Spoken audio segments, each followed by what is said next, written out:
We literally had to bring the weights of the model physically into their supercomputer. In San Francisco, you could take a car from one part of SF to the other fully autonomously.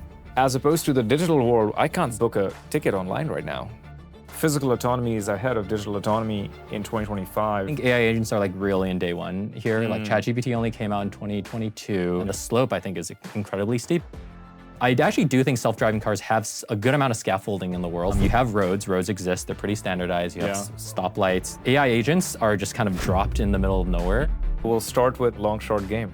I'm short on the entire category of like tooling, evals products.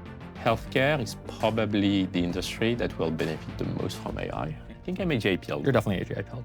The first one was the realization in 2023 that I would never need to code manually like ever again.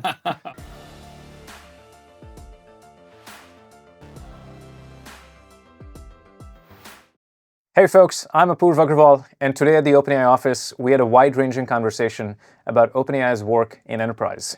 I have with me the head of engineering and head of product of the OpenAI platform, Sherwin Wu and Olivier Godement. OpenAI is well known as the creator of ChatGPT, which is a product that billions across the world have come to love and enjoy. But today we dive into the other side of the business, which is OpenAI's work in enterprise. We go deep into their work with specific customers and how OpenAI is transforming large and important industries like healthcare, telecommunications, and national security research. We also talk about Sherwin and Olivier's outlook on what's next in AI, what's next in technology, and their picks both on the long and short side. This is a lot of fun to do. I hope you really enjoy it. Well, two world-class builders, two people who make building easy. Sherwin, my Palantir 2013 classmate, tennis buddy, with two stops at Quora and Opendoor through the IPO before joining OpenAI, before ChatGPT. You've now been here for 3 years and lead engineering for all OpenAI platform. Olivier, former entrepreneur, winner of the Golden Llama at Stripe, where you were for just under a decade, and now lead all of the product at OpenAI platform. That's right. Thanks for doing it. Thank you. Thanks for having us. As a shareholder, as a thought partner, kicking ideas back and forth, I always learn a lot from you guys. And so it's a treat. It's a real treat to do this for everybody. I'll open with, people know OpenAI as the firm that built ChatGPT, the product that they have in their pocket that comes with them every day to work, to personal lives.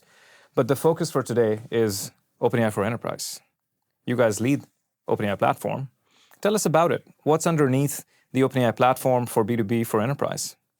Yeah, so this is actually a really interesting question too, because when I joined OpenAI around 3 years ago to work on the API, it was actually the only product that we had. So I think a lot of people actually forget this, where the original product from OpenAI actually was not ChatGPT. It was a B2B product. It was the API we were catering towards developers. And so I've actually seen the launch of ChatGPT and all of everything downstream from that. But at its core, I actually think the reason why we have a platform and why we started with an API is kind of comes back to the OpenAI mission. So our mission obviously is to build AGI, which is pretty hard in and of itself, but also to distribute the benefits of it to everyone in the world, to all of humanity. And it's pretty clear right now to see ChatGPT doing that because my mom, maybe even your parents are using ChatGPT.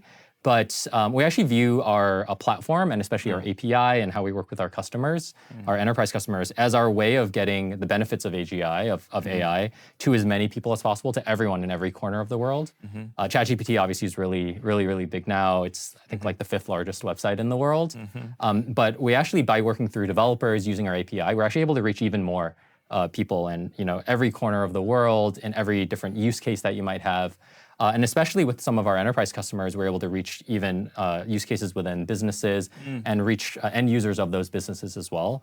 And so we actually view the platform as kind of our way of fully expressing our mission of getting the benefits of AGI to everyone. And so concretely, though, what the platform actually includes today, the biggest product that we have is obviously our developer platform, which is our API. Many developers, the majority of the startup ecosystem builds on top of this, as well as a lot of digital natives, Fortune 500 enterprises at this point. We also have a product that we sell to governments as well in the public sector. So that's all part of this as well. And also an emerging product line for us in the platform is our enterprise products. So what we actually might sell directly to enterprises beyond just a core API offering. Fascinating. And maybe to double down, like I think B2B is actually quite core to the OpenAI mission. What we mean by distributing AGI benefits is, I want to live in a world where, there are like 10x more medicines like, going out every year. I want to live in a world where, education, like, public service, civil service, are like, increasingly like optimized, to everyone. And, there are like a large like category of use cases that only go through B2B, frankly, unless you enable like the enterprises. Right. And, we talked about Palantir. I think that's probably the same thesis at Palantir. Yeah. It's like, hey, like those are the businesses who are actually like, making stuff happen in the real world. And so if you do enable them, if you do accelerate them, like that's how essentially you benefit, to distribute AGI. Yeah. Well, maybe we can double click into that, Olivier.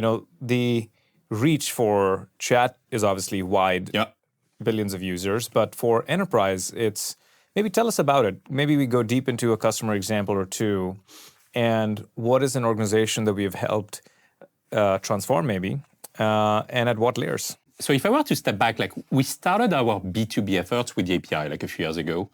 Initially, the customers were startups, developers, indie hackers, extremely technically sophisticated people, like, who are building like, cool new stuff essentially, and taking massive like, market and technical risk. So we still have a bunch of customers in category, and we love them, and we keep building with them. On top of that, over the past couple of years, we've been working more and more with traditional like enterprises and also like digital natives.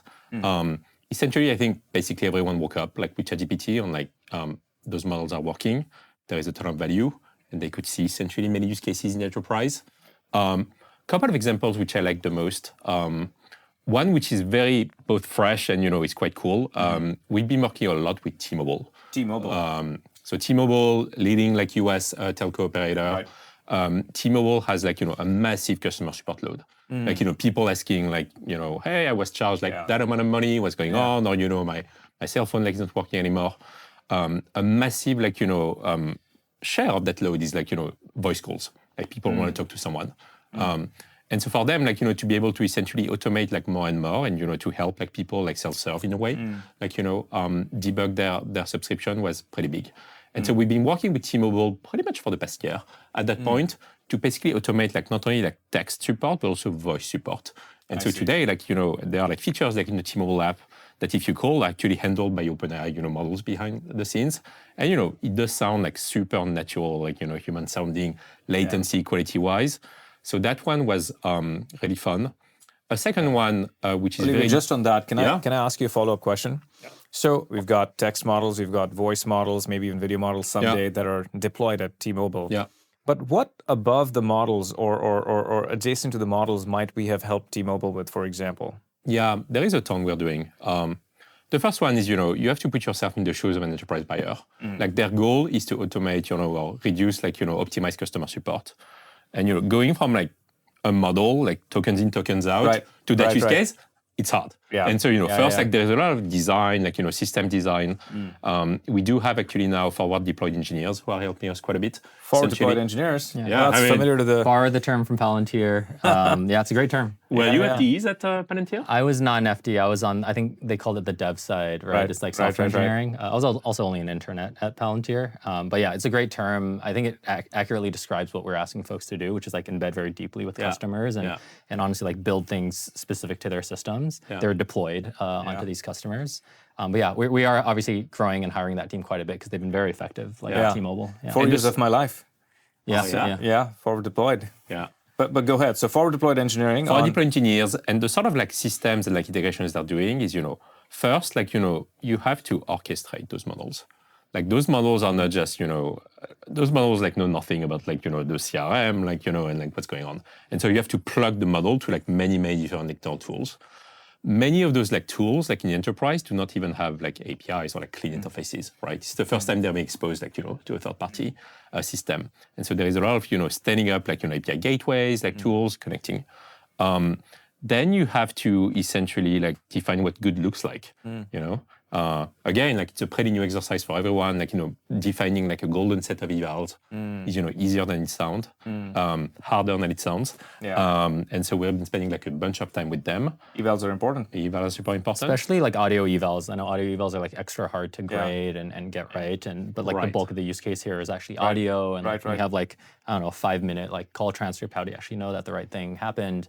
It's a pretty tough problem. Yeah, it's pretty tough. And then, actually nailing down like the quality of the customer experience, like, until it feels natural. And here latency and interruptions play a really like, important part.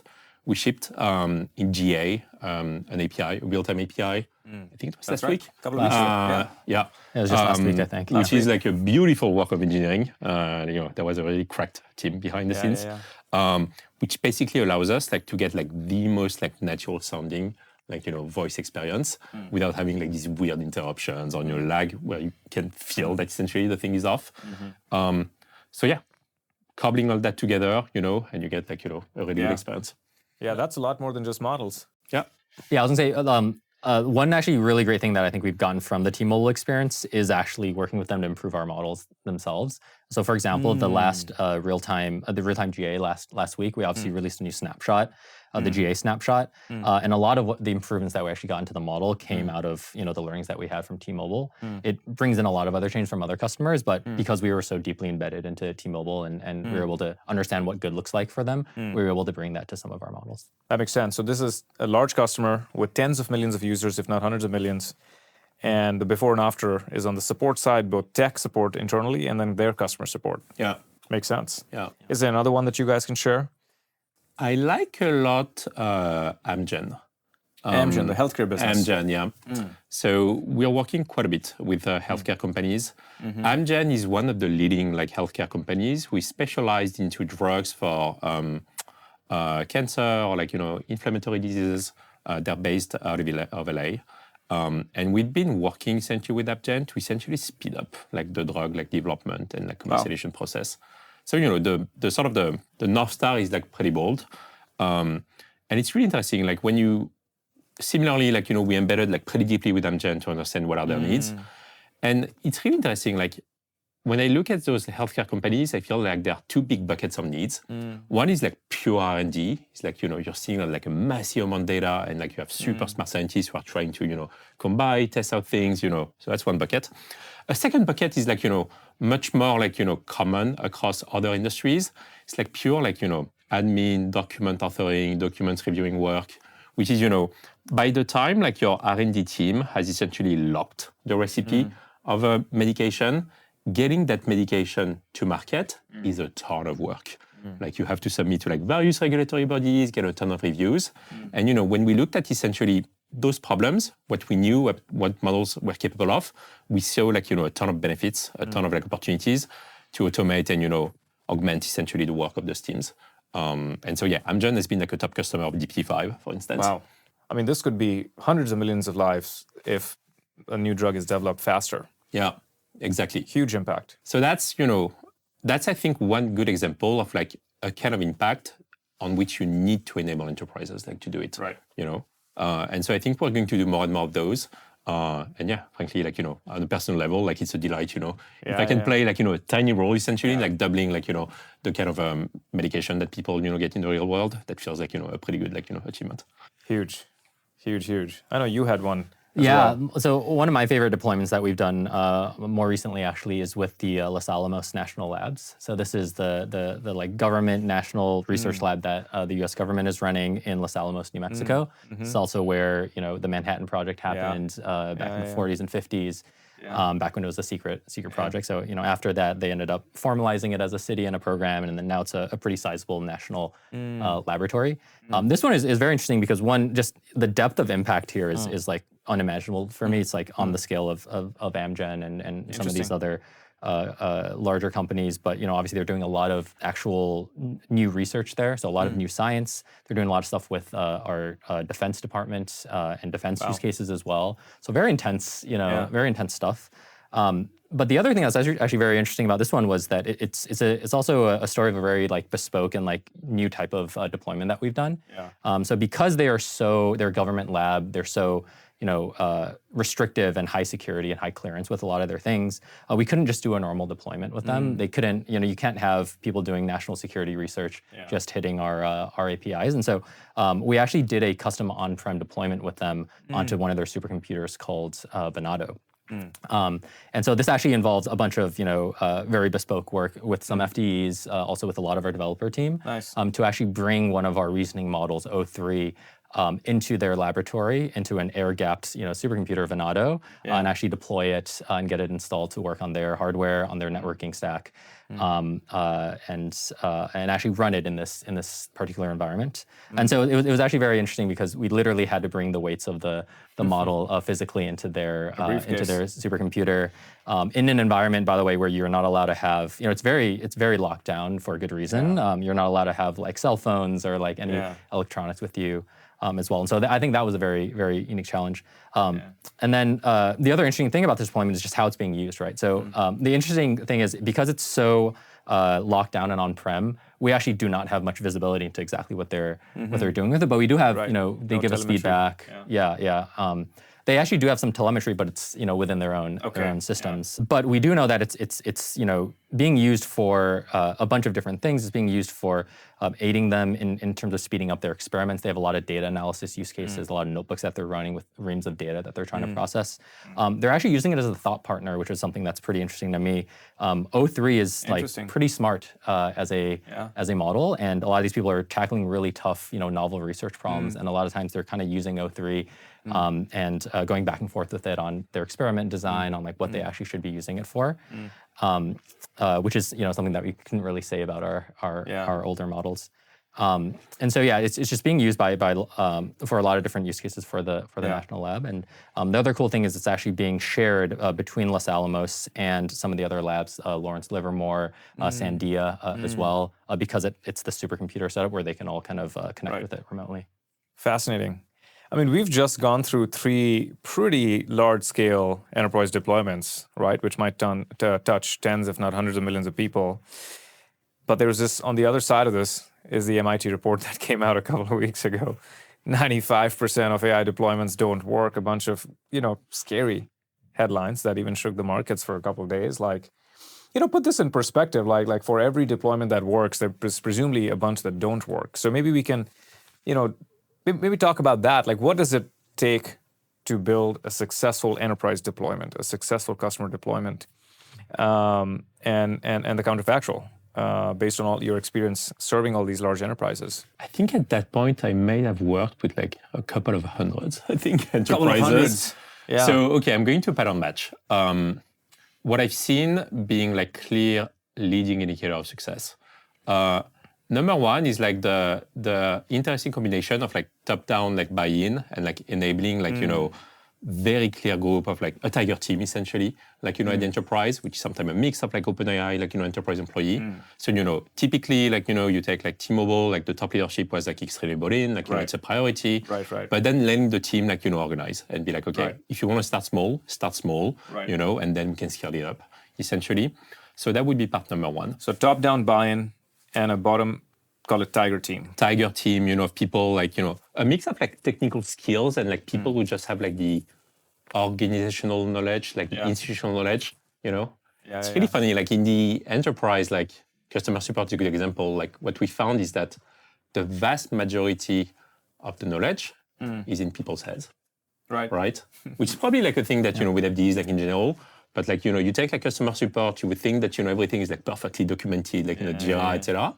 The reality is like the standard like operating procedures, like the SOPs, are largely in people's head. And so unless you have that tiger team, like mix of like technical and like, subject matter expert, really hard like to get something off the ground. That would be one. 2 would be evals first. Like whatever we define like good evals, like that gives like a clear common goal for people to hit. Whenever like the customer like fails to come up with good evals, it's a moving target. You never know essentially if you've made it or not. And evals are much harder than what it looks to get done. And evals also oftentimes need to come up bottom up, right? Because all of these things are kind of in people's heads, in the actual operators' heads. Like it's actually very hard to have a top-down mandate of like you got like this is how the evals should look. A lot of it needs the bottoms-up adoption. Right. Yeah. And so we've been building quite a bit of tooling on evals. We have like an evals product, and we're working on more to essentially solve like that problem, or make it as easy as we can.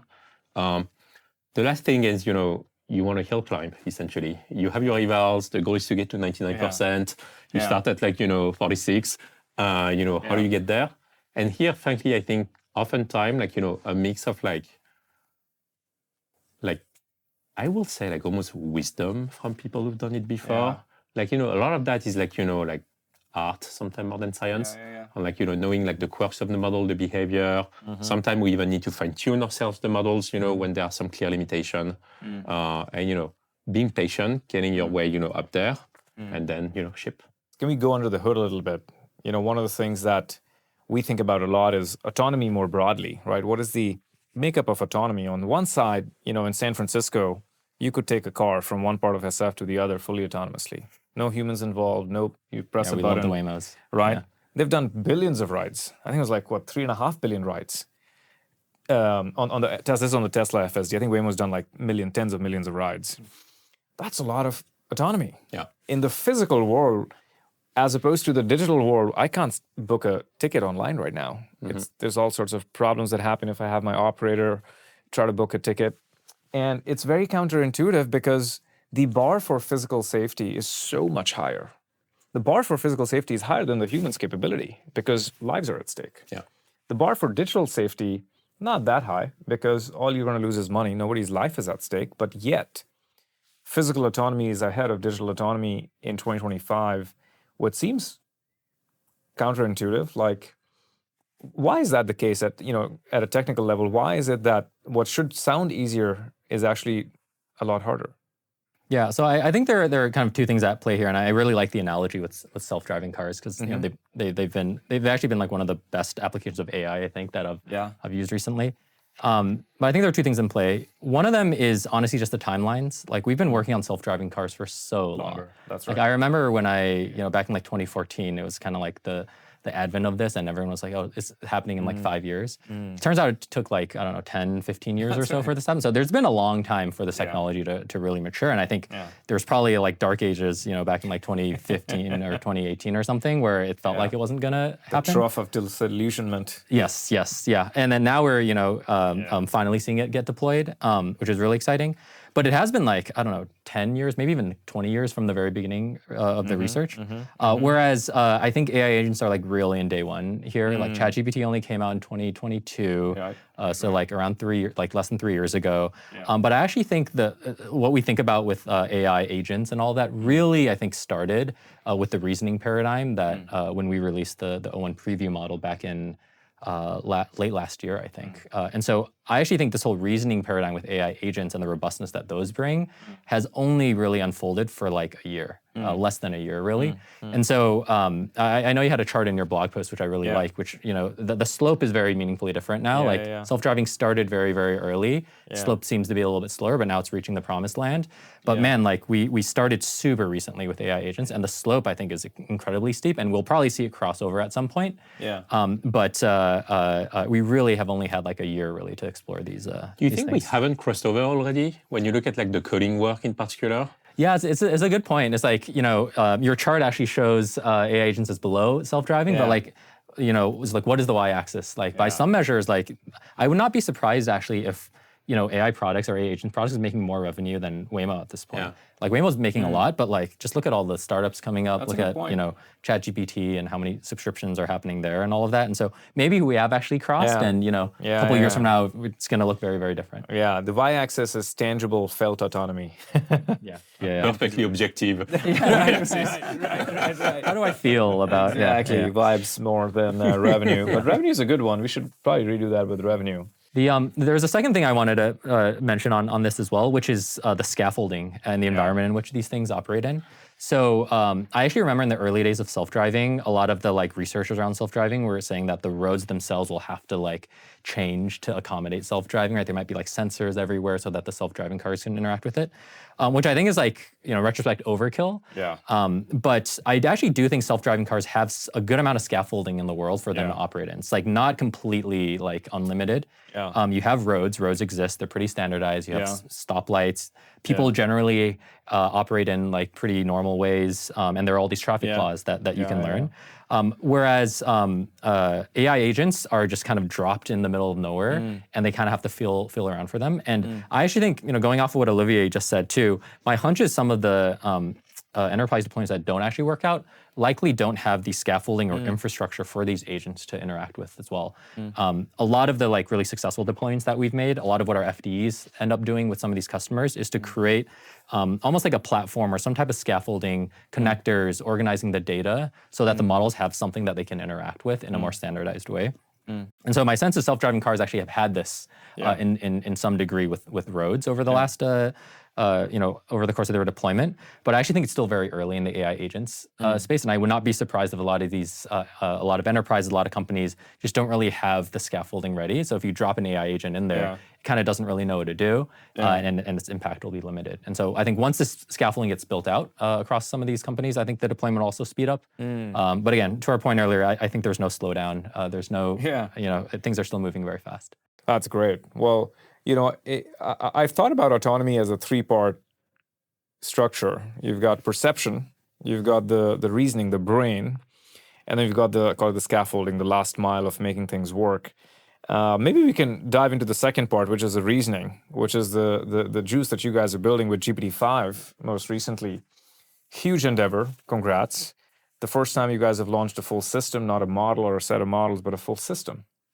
Talk about that. I mean, the full arc of that development, what was your focus? I mean, honestly, the benchmarks all seem so saturated. Like, clearly it was more than just benchmarks that you were focused on. And so what was the North Star? Like, tell us about GPT-5, soup to nuts. It's been the work of love of many people for a long time. And to your point, I think GPT-5 is amazingly intelligent. You look at the benchmark, like, the Sui bench and the likes, it is scoring pretty high. But I think to me, equally important and impactful was, I would say, the craft, like the style, the tone, the behavior of the model. So, capabilities, intelligence, and, behavior of the model. On the behavior of the model, I think it's the first model, like large model release, for which we have worked so closely with a bunch of customers for like month and month, essentially, to better understand like what are the concrete like locks, like what are the concrete blockers of the model. And often, like, it's not about like, like having a model which is way more intelligent, a model which is faster, a model that better like follows instruction, a model like who is more likely to say no, when, he doesn't know about something. And so that like super close, like, customer feedback loop on GPT-5 was pretty impressive to see. And I think like all the love that GPT-5 has been getting, like, in the past like couple of weeks, I think people are starting to feel that essentially, the builders. And once you see it, like, it's really hard essentially to come back to a model which is like extremely intelligent, but more, an exclusively like academic essentially way. Yeah. Are there trade-offs that you made as you were going through it? Like, maybe what are the hardest trade-offs you made as you were building GPT-5? I actually think a very clear trade-off, which I honestly think we are still iterating on, is the trade-off between the reasoning tokens and how long it thinks versus performance. Because I honestly, this is something that I think we've been working on with our customers since the launch of the reasoning models, which is these models are so smart, especially if you give it all this like thinking time. I think the feedback I've been seeing around GPT-5 Pro has been pretty crazy too. It's just like these Andre had a great tweet last night. Yeah, I saw that. Sam retweeted it. But like these like unsolved problems that none of the other models could handle, you throw to GPT-5 Pro and it just like one-shots it is pretty crazy. But the trade-off here is you're waiting for 10 minutes. It's quite a long time. And so these things just get like so smart with more inference time. But on the like product builder, on the API side for some of these like business use cases, I think it's pretty tough to like, manage that trade-off. And for us, it's been difficult to figure out where we want to fall on that spectrum. So we've had to make some trade-offs on like how much should the model think versus like how intelligent should it get? Because as a product builder, there's a real latency trade-off that you have to deal with where, your user might not be happy waiting 10 minutes for like the best answer in the world. You might be more okay with the substandard answer and like no wait at all. Yeah, I mean, even between GPT-5 and GPT-5 thinking, I have to toggle it now because sometimes I'm so impatient, I just want it ASAP. Yeah. I think there's an ability to skip, right? And ChatGPT, where it's like, I'm impatient, I just want the more simple answer. That's right. Well, 4 weeks in, GPT-5. How's the feedback? Yeah, I think the feedback has been very positive, especially on the platform side, which has been really great to see. I think a lot of the things that Olivier mentioned have been, come up in feedback from customers. The model is extremely good at coding, extremely good at kind of like reasoning through different tasks. But especially for like coding use cases, especially at the when it thinks for a while, it'll usually solve problems that no other models can solve. So I think that's been a big positive point of feedback. The kind of robustness and the reduction in hallucinations has been a really big positive feedback. I think there was an eval that showed that hallucinations basically went to 0 for a lot of this. It's not perfect. There's still a lot of work to be done, but that's a big one. I think because of the reasoning in there too, it just makes the model more likely to say no, less likely to hallucinate answers. So that's been something that people have really liked as well. Other bit of feedback has been around instruction following. So it's really good at instruction following. This almost bleeds into like the constructive feedback that we're working on, where for that it's so good at instruction following that people need to tweak their prompts, or it's almost like too literal in That's one is an interesting trade-off actually, because when you ask people, developers, like what do you want? Like you want the model to follow instructions, of course, But once you have a model who is like extremely literal, essentially, then essentially it forces you to express extremely clearly what you want. Otherwise, the model, may go sideways. And so that one was interesting feedback. It's almost like the monkey paw, where it's like developers and platform customers ask for better instruction following. So we're like, yes, we'll give you really good instruction following, but it was like, follows it almost to a T. And so it's obviously something that the team is actually working through. I think a good example of this, by the way, is some customers would have these prompts. I remember when we were testing GPT-5, one of the negative feedback that we got was that the model was too concise. We were like, what's going on? Why is the model so concise? Interesting. And then we realized it was because they were reusing their old prompts from other models. And with the other models, you have to really beg the model to be concise. So they're like 10 lines of like, be concise, really be concise. Also keep your answer short. And it turns out when you give that to GPT-5, it's like, oh my gosh, this person really wants it to be concise. And so the response would be like one sentence, which is too terse. And so just by removing the extra prompts around being concise, the model behaved in a much better way and much closer to what they actually ended up wanting. Yeah, turns out writing the right prompt is still important. Yes. Prompt engineering is still very, very important. Yeah. On constructive feedback for GPT-5, there's actually been a good amount as well, which we're all working through. One of them that I think is I'm really excited for the next snapshot to come out to fix some of this is code quality and like small like code like paradigms or like idioms that they might use. I think there were like feedback around the types of code and the patterns in which it was using, which I think we're working through as well. And then the other bit of feedback, which I think we've already made good progress on internally, is around the trade-off of the reasoning tokens and thinking and latency around intelligence. I think especially for these simpler problems, you don't usually need a lot of thinking. The thinking should ideally be a little bit more dynamic. And of course, we're always trying to squeeze as much reasoning and performance into as little reasoning tokens as possible. So I'd envision that curve kind of going down as well. Yeah. Well, huge congrats. I mean, I know it's a work in motion for a bunch of our companies. They've had incredible outcomes with GPT-5. One of them is Expo, cybersecurity business. Just like I saw the chart from that. It was pretty crazy. Huge upgrade from whatever they were using prior to that. And I think they're going to need a new eval soon. That's right. Yeah. They're going to need a new eval. Yeah. It's all about evals. on the multimodality side of it, obviously you guys announced the Realtime API last week. I saw T-Mobile was one of the featured customers on there. Talk about that, like how obviously the text models are quite leading the pack, but then we got audio and we got video. Talk about the progress on the multimodal models. When should we expect to have like the next big unlock, and what would that look like? It's a good question. The teams have been making amazing progress on multimodality. On voice, image, video, frankly, the last generation models have been unlocking like quite a few cool use cases. One of the feedback that we've received is, because like text was so much leading the pack on intelligence, like people felt like in particular on voice that the model was somewhat a little less intelligent. And until you actually see it, like it does feel weird, like to have a better answer like on text versus voice. And so that's pretty much a focus that we have at the moment. I think we like filled like part of that gap, but not the full gap for sure. So I think, catching up, I would say, with the text, like, would be one. A second one, which is absolutely fascinating is the model is like excellent at the moment on like, easy, like casual conversation, like talk to your coach, your therapist. And we basically had to teach the model like to speak essentially better, like in actual, work economically valuable setups. Give an example, like the model has to be able to understand what an SSN is and what does it mean to spell a SSN. And if one digit is actually fuzzy, it should actually has to repeat versus guess. There are lots of intuitions like that someone of course has over voice that we are currently teaching the model, and that's like an ongoing work actually with our customers. Until we actually confront the model to actual customer support calls, actual sales call. It's really hard to get a feel for those gaps. So that's a top priority as well. This is completely off script, but an interesting question that comes up in voice models, particularly the real-time API, is, previously people were taking a speech input, convert that to text, then have a layer of intelligence. Then you would have a text-to-speech model that would sort of play it back. And it would be a stitch of these three parts. With the real-time API, you guys have integrated all of that. Yes. And how does it happen? Because a lot of the logic is written in text.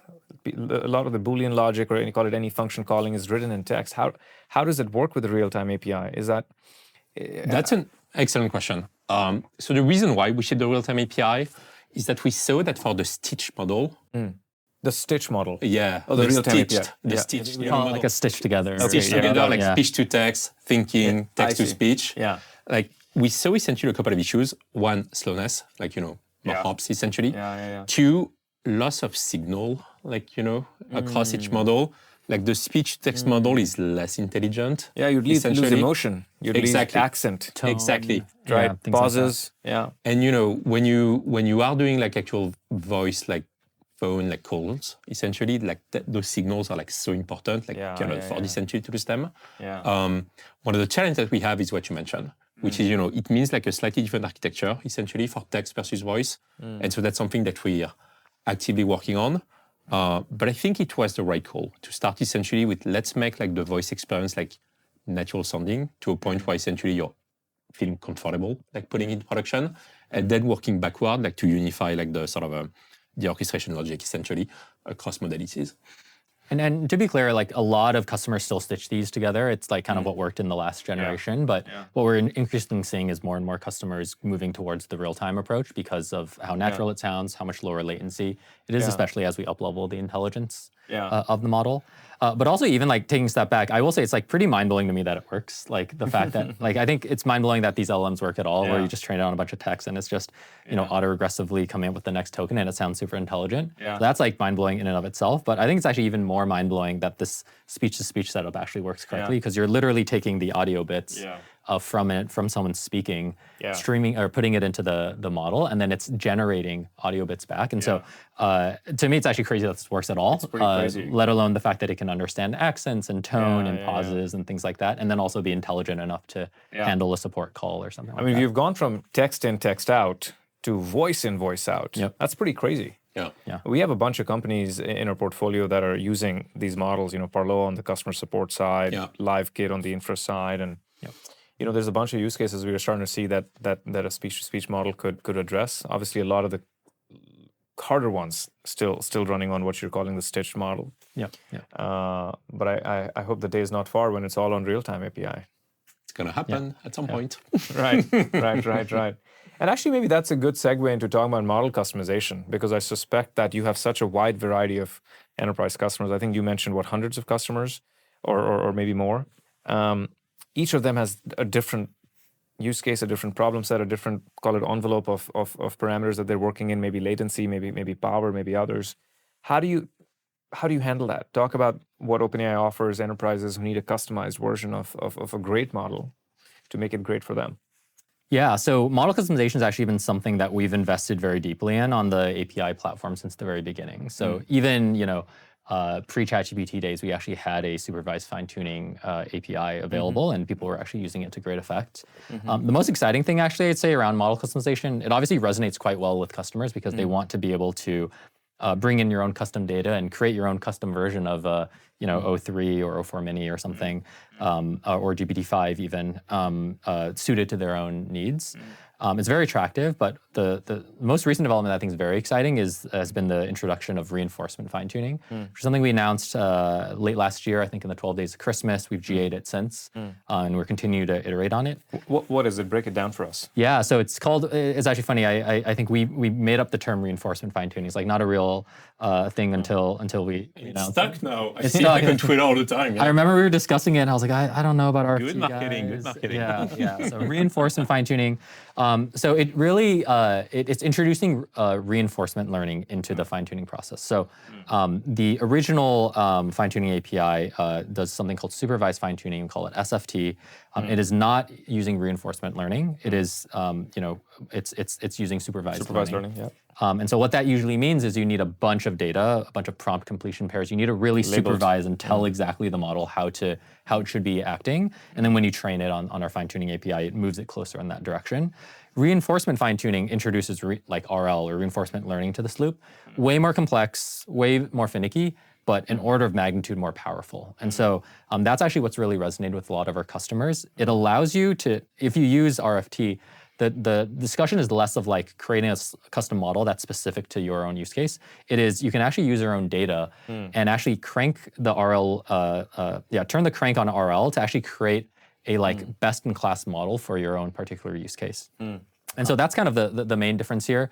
With RFT, the data set looks a little bit different. Instead of prompt completion pairs, you really need a set of tasks that are very gradable. You need a grader that is very objective that you can use here as well.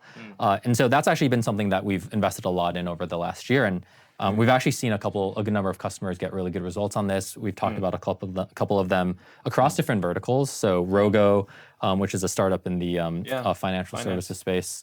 They have a very sophisticated AI team. I think they hire some folks from DeepMind to run their AI program, and they've been using RFT to get best-in-class results on parsing through financial documents, answering questions around it, and doing tasks around that as well.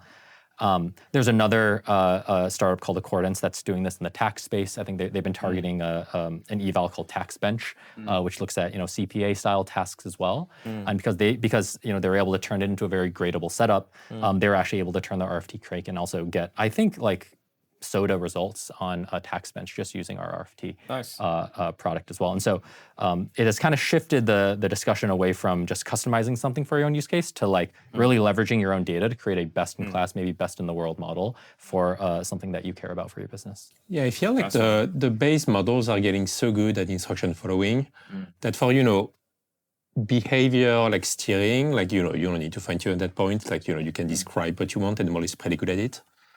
But pushing the frontier on like actual capabilities, my hunch is that RFT will pretty much become the norm. Like, if you are actually pushing in your field, like, intelligence, like, to a pretty high point, like at some point, like, you need to RL essentially with custom environments. Yeah, fascinating. And even going back to the point earlier around like top down versus bottoms up for some of these enterprises, a lot of the data that you end up needing for RFT to require like very intricate knowledge about the exact task that you're doing and understanding how to grade it. And so a lot of that actually comes from bottoms up. Like I know a lot of these startups will work with experts in their field to try and get the right tasks and get the right feedback to craft some of these data sets. Without further ado, we're going to jump into my favorite section, which is a rapid fire question. We had a lot of great friends of ours send in some questions for you guys. Okay. We'll start with Altimeter's favorite game, which is a long, short game. Pick a business, an idea, a startup that you're long, and the same short that you would bet against, that there's more hype than there's reality. Whoever's ready to go first, long, short. My long is actually not in the AI space, so this is going to be slightly different. There we go. My short is, though, in the AI space. So I'm actually extremely long esports. And so what I mean by esports is the entire like professional gaming industry that's emerging around video games. Very near and dear to my heart. I play a lot of video games, and so I watch a lot of this. So obviously I'm pretty in the weeds on this. But I actually think there's incredible untapped potential in esports and incredible growth to be had in this area. So concretely what I mean are like, a really big one is League of Legends. All of the games that Riot Games puts out, they actually have their own professional leagues. They actually have professional tournaments, believe it or not. They rent out stadiums actually now. But I just think it's like, if you look at kind of what the youth and like what younger kids are looking and where their time is going, it's predominantly going towards these things. They spend a lot of time on video games. They watch more esports than like soccer, basketball, etc. Yeah. A growing number of these too. I've actually been to some of these events, and it's very interesting. He's very committed to his long. Yeah. I'm extremely long and stuff. And so they're booking out stadiums for people to go watch electronic sports? Yeah. It's I literally went to Oracle Arena, the old Warrior Stadium, to watch one of these. I think before COVID. Wow. And then it's just Before COVID. Wow, that's 5 years ago. It was a while ago. So I've been following this for a while, and I actually think it had a really big moment in COVID. Like everyone was playing video games, of course. and I think it's kind of like come back down. So I think it's like undervalued. You know, it's like I think no one's really appreciating it now, but it has all the elements to like really, really take off. And so the youth are doing it. The other thing I'd say is it is huge in Asia, like absolutely massive in Asia. It is absolutely big in Korea, in China as well. Like, you know, we rented out Oracle Arena, I think, or like the event I went to was in Oracle Arena. My sense is in Asia, they rent out like the entire stadiums, like the soccer stadiums, and the players are already like celebrities. So anyways, you know, as like, you know, I know like Korean culture is really making its way into the US as well. I think that's another tailwind for this whole thing. But anyways, esports, I think is something you should keep an eye out on because there's a lot of room for growth. Very unexpected. Yeah. Good to hear. Short. My short's a little spicy, which is I'm short on the entire category of like tooling around AI products. And so this encapsulates a lot of different things, kind of cheating because some of these, you know, I think are starting to play out already. But I think like 2 years ago, it was maybe like evals products or like frameworks or vector stores. I'm pretty short those. I think nowadays there's a lot of additional excitement around other tooling around AI models. So RL environments, I think, are really big right now as well. Unfortunately, I'm very short on those. Not really, I don't really see a lot of potential there. I see a lot of potential in reinforcement learning and applying it, but I think the startup space around RL environments, I think, is really tough. Main thing is one, it's just a very competitive space. There's just a lot of people kind of operating in. And then two, if the last 2 years have shown us anything, the space is evolving so quickly, and it's so difficult to try and like adapt and and understand what the exact stack is that will really, you know, carry through to the next generation of models. I think that just makes it very difficult when you're in the tooling space because you know, today's really hot framework or really hot tool might just not get used in the next generation of models. So I've been noticing like the same pattern, which is the teams that build like breakout like startups in AI are extremely pragmatic. Like they're not super like, you know, intellectual, but like the perfect world, etc. And it's funny because I feel like, you know, our generation has basically started in tech in a very like stable, like, you know, moment where, you know, technology had been building up like, you know, for years and years with like SaaS, like cloud, etc. And so we were in a way like raised like, you know, in that very stable moment where it makes sense at that point to, you know, design like very like, you know, good like abstractions and toolings because, you know, you have a sense where it's going, but it's so different today. Like no one quite knows what's going to happen next year or two. So it's almost impossible like to define like the perfect tooling and platform. Right. Well, that's there's a lot of that going around right now. Yes. Spicy, a lot of homework there. Olivier, over to you, sir. Long, short. I've been thinking a lot about education for the past month in the context of kids. I'm pretty short on any education, which basically emphasizes human memorization at that point. And I say that having mostly been through that education myself, but, you know, like I learned so much on like, you know, history facts, like, you know, legal things that are. You know, some of it like does shape your way of thinking. A lot of it, frankly, is just like, you know, knowledge tokens essentially. And those knowledge tokens, you know, it turns out like, you know, LLMs are pretty good at it. So I'm quite short on that. That's right. You won't need memory once ChatGPT is bionic. You can just think about it straight into your head. Yeah. Exactly. Right. Exactly. What am I long at? Frankly, I think healthcare is probably the industry that will benefit the most from AI in the next like year or two. Oh, say more. I think like all the ingredients are here for a perfect storm. A huge amount of like structured and unstructured data. You know, it's basically the heart of, you know, like the pharma companies. The models are excellent at digesting, processing that kind of data. A huge amount of like admin, like, you know, heavy, like documents heavy, like, you know, culture. But at the same time, like companies which are very technical, very R&D friendly. Like, companies like, who's like sort of technology in a way is at the heart of what they do.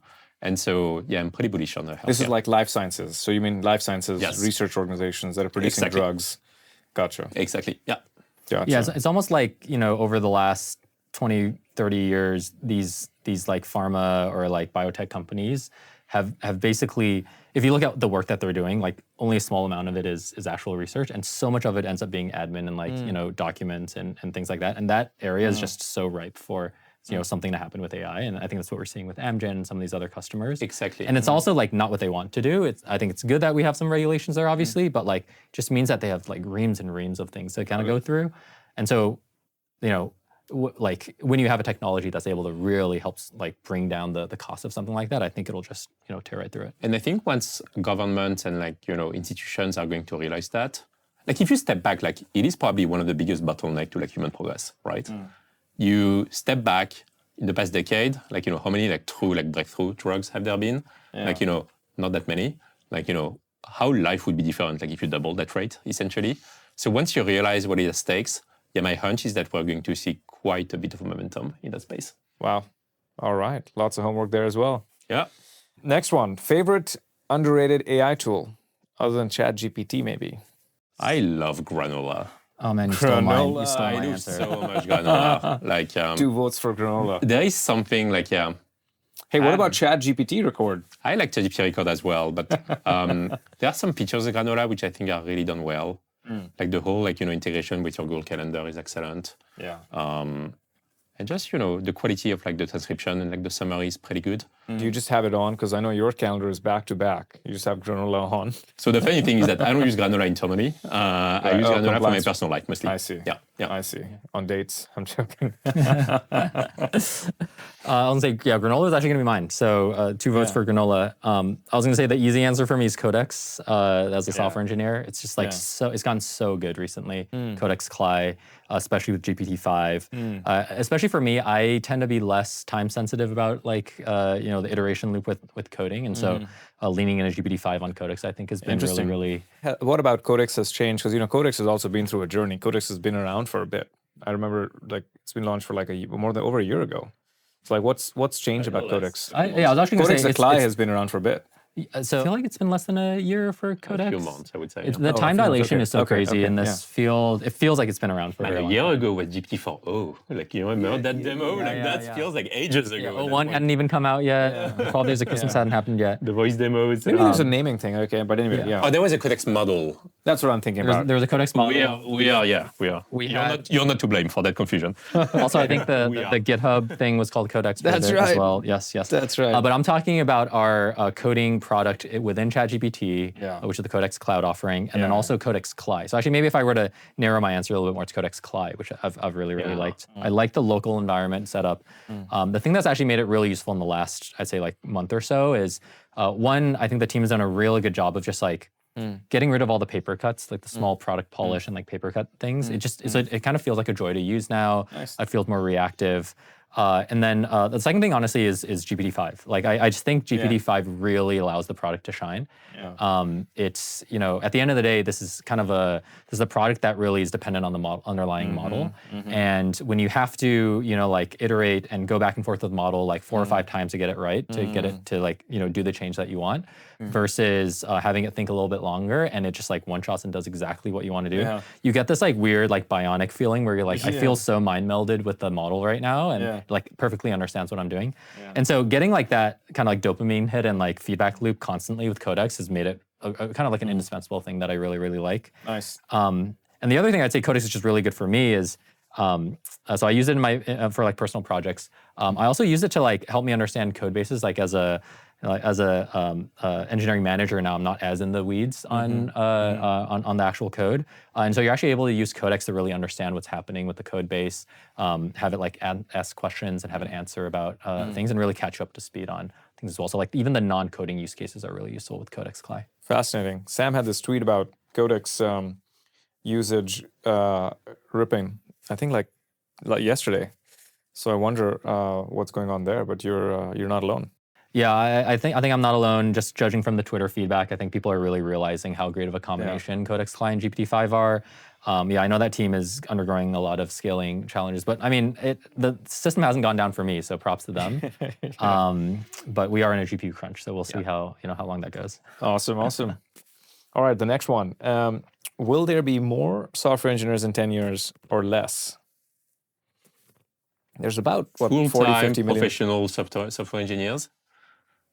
That's what you mean, like full-time, like actual full-time, jobs? Yeah. Yeah, because it's a hard one, because like I think without a doubt there's going to be a lot more software engineering going on. Yes. Of course. There's actually a really great post that was shared, I think in our internal Slack. It was like a Reddit post recently. I actually think that highlights this. It was a really touching story. It was a Reddit post about someone who has a brother who's nonverbal. I actually don't know if you saw this. It was just posted. It's a person on Reddit posted they have a nonverbal brother who they have to take care of.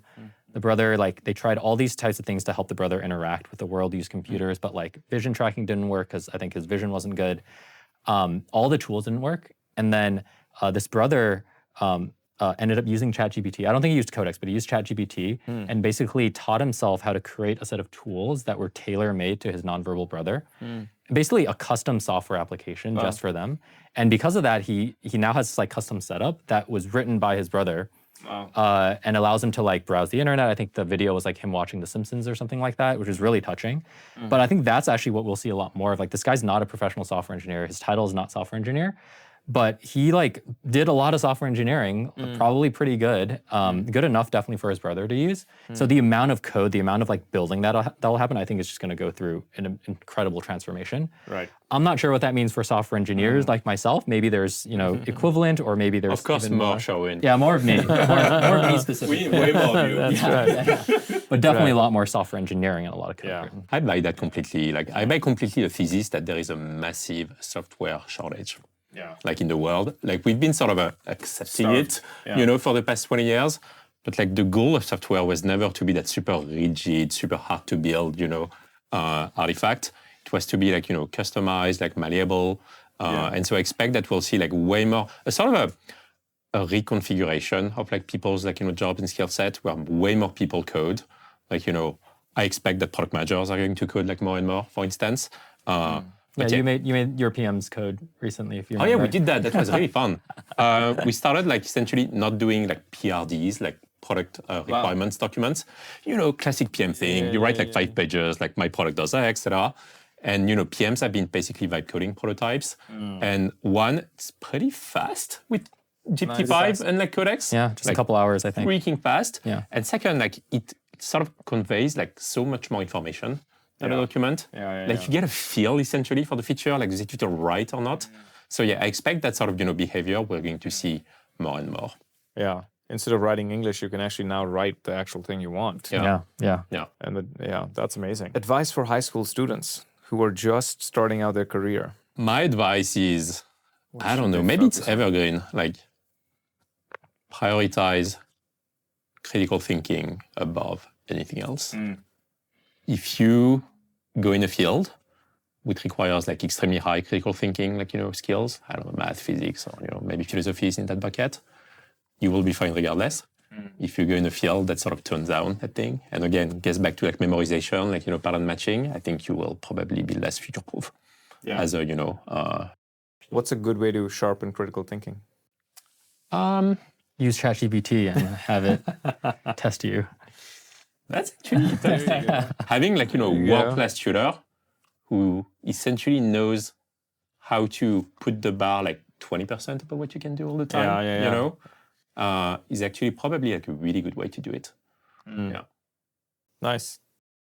Anything from you, sir? Mine is, I think we're actually in such an interesting, like, unique time period where the like younger, so like maybe this is a more general advice for not just like high school students, but just like the younger generation, maybe even like college students.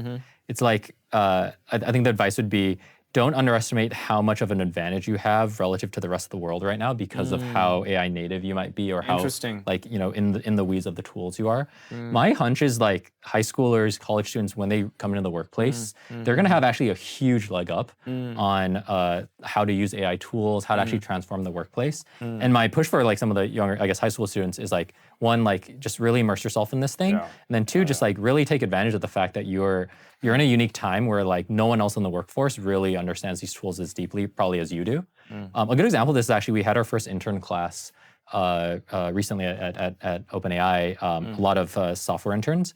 And some of them were just like the most incredible cursor power users I've like ever seen. They were so productive. Yeah. Like, I was shocked in a good way. Yep. I was like, yeah, I know we can get good interns, but like, I don't know they'd be like this good. And I think part of it's just like they've grown up using these tools for better or worse in college. But I think the meta level point is they're so like AI native. And even like, I don't know, me and Olivier, we're like kind of AI native. We work at OpenAI, but like we haven't like been steeped in this and kind of grown up in this. And so the advice here would just be like, leverage that. Like, don't be afraid to kind of like go in and spread this knowledge and take advantage of it in the workplace because it is a pretty big advantage for them. Yeah, I can't remember who said this to us at Palantir, but every intern class was just getting faster, smarter, like laptops, like smarter every generation. You sure it didn't peak in 2013 with, when I was an intern? That's right. It's a weird spike. That's summer 2013, yeah. Two guys, like, That's right. two outliers. That's right. Yeah. Well, lots happened. Lots happened since you guys joined OpenAI, right? What, 3 years and almost 3 years. In your OpenAI journey, what has been the rose moment, your favorite moment, the bud moment where you're like most excited about something, but still opportunity ahead? And the thorn, toughest moment of your 3-year journey. The thorn is easy for me. What we call the blip, which is the coup of the board. That was a really tough moment. Yeah. It's funny because after the fact, it actually reunited quite a bit the company. Yeah. Like there was a feeling. OpenAI had a pretty strong culture before, but there was a feeling of like camaraderie essentially that was even stronger. Yeah. But sure, like tough on the day off. It's very rare to see that anti-fragility. Most orgs after something like that break apart. But I feel like OpenAI got stronger. OpenAI came back. It's a good point. I feel it made OpenAI stronger for real now, essentially, when I look after the fact. When I look at, other like, news, like departures or, whatever, like, bad news, essentially, I feel the company has built like, a thicker skin and, an ability to like recover like way quicker. I actually think I think it's definitely right. Part of it too, I think, is also just the culture. I also think this is why it was such a low point for a lot of people. So many people just at OpenAI care so deeply about what we're doing, which is why they work so hard. You just care a lot about the work. It almost feels like your life's work. Like it's a very audacious mission and thing that you're doing, which is why I think the blip was like so tough on a lot of people, but also is what I think helped bring people back together and why we were able to hold together and get that thick skin as well. Yeah. I have a separate worst moment, which was the big outage that we had in December of last year, if you remember. Yeah, you remember. I do. It was like a multi-hour outage. Really highlighted to us how essential of almost like a utility the API was. So the background is I think we had like a 3-4 hour outage sometime in November or December last year. Really brutal. Pure Sev 0. No one could hit ChatGPT. No one could hit the APIs. It was really, really rough. That was just really tough, just from a like, customer trust perspective. I remember we like talked to a lot of our customers to kind of like postmortem them on what happened and kind of our plan moving forward.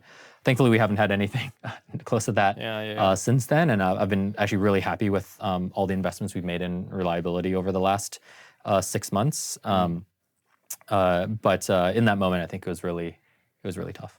Yeah. On the happy side, like on the roses, I think I have 2 of them. The first one would be GPT-5 was really good. Like the sprint up to GPT-5, I think really like, showed like the best of OpenAI. Like, having like cutting edge, like science research, like, extreme like customer focus, like, extreme like, infrastructure and inference, like, talent. And the fact that we were able like to ship like such a big model and like scale it to like, many tokens, per minute, like almost like immediately, I think speaks to it. So that one I really... With no outages. With no outages. Really good reliability, yep. Like I remember when we shipped like GPT-4 Turbo like a year and a half ago, we were terrified by, like the influx of traffic. Yeah. And I feel we've really gotten like much better at, shipping like those, massive updates. The second rose, like, happy moment for me would be the first dev day was really fun. Yeah. It felt like a coming of age, like OpenAI, like, we are embracing that, we have like a huge community of developers, we are going to ship models, new products. And I remember basically seeing like, all my favorite people, OpenAI or not, like in a room essentially, nerding out on, what are you building, like, what's coming up next. It felt really like, a special moment in time. No, that was actually going to be mine as well. So I'll just piggyback off of that, which is the very first dev day, 2023, November. I remember it. So, I mean, obviously a lot of good things have happened since then. There's just I don't know why, for me, it was a very memorable moment, which was, it was actually quite a rush up to dev day. We shipped a lot. So our team was just really, really sprinting. So it was like this high, high stress environment kind of going up. To add to that, of course, because we're OpenAI, we did a live demo on in Sam's keynote of all the stuff that we shipped. And I just remember being in the back of the audience, sitting with like the team and like waiting for the demo to happen. And once it finished happening, we all just like let out a huge sigh of relief. We were like, oh my God, thank you. And so I think there's just like a lot of like, build up to it. For me, the most memorable thing was I remember right after dev day, all the demos worked well, all the talks worked well. We had the after party, and then I was just in a Waymo driving home at night with the music playing. It was just like such a great end to the dev day. That was what I remember. That was my rose for the last Love years. it. Yeah. That's awesome. I assume you guys are, but please tell me if you're AGI pilled, yes or no. And if so, what was the moment that got you there? What was your aha moment? When did you feel the AGI? I think I'm AGI pilled. You're definitely AGI pilled. I am? Okay. I've had a couple of them. The first one was the realization in 2023 that I would never need to code manually, like ever again. Like I'm not the best coder, frankly. I chose my job, like, for a reason. Yeah. But realizing that, what I thought was a given, that we humans would have like to write like basically machine language like forever is actually not a given. And that, the pace of price is huge, feeling the AGI. The second like feel the AGI moment for me was maybe the progress on voice and multimodality. Like, text, like at some point you get used to it. Like, okay, the machine can write pretty good text. Yeah, voice makes it real. But once you start actually talking, like, to something that actually understands your tone, like, understand my accent, like in French, it felt like sort of a truly moment, like, okay, machines are going beyond like cold, mechanical, deterministic, like, like logic to something like much more like emotional and like, tangible. Yeah, that's a great one. Yeah, mine are. So I do think I am AGI pilled. I probably gradually became AGI pilled over the last couple of years. I think there are two, and for me, I think I actually get more shocked from the text models. I know the multimodal ones are really great as well. For me, I think they actually line up with two like general breakthroughs. So the first one was right when I joined the company in September 2022. It was pre-ChatGPT. Yeah, 2 months ago. But at the time, GPT-4 already existed internally. And I think we were trying to figure out how to deploy. I think Nick Turley's talked about this a lot. Early days of ChatGPT.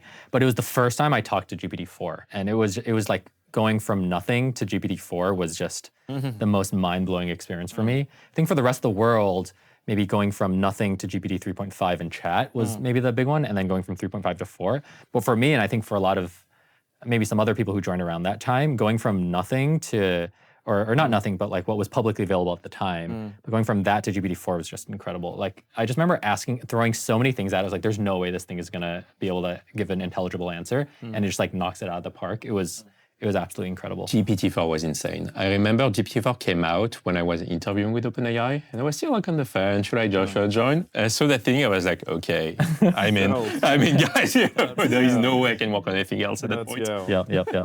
Yeah, so GPT-4 was just crazy. And then the other one was is the other breakthrough, which is like the reasoning paradigm. I actually think the purest representation of that for me was deep research and throwing like asking it to like really look up things that I didn't think it would be able to know, and seeing it like think through all of it, like be really persistent with the search, get really detailed with the write-up and all of that. That was pretty crazy.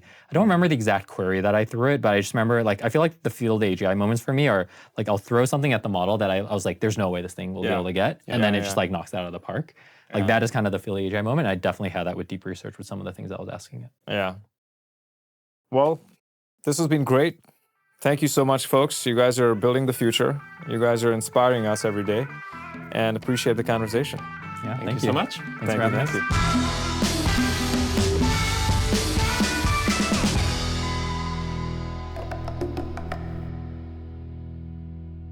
as a reminder to everybody, just our opinions, not investment advice.